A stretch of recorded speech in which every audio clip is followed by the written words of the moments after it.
This is the signature Christmas dinner, and here is how we prepare the perfect turkey. The key to perfect turkey is all in the preparation.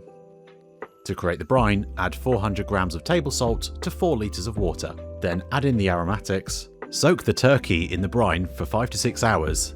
This will make your turkey moist and tender. Remove from the brine and leave to air dry, patting down with a paper towel. Gently separate the skin using your hand and rub in seasoned herb butter. Season well with salt and pepper, rubbing into the skin. Cook at 180 degrees without covering until juices run clear.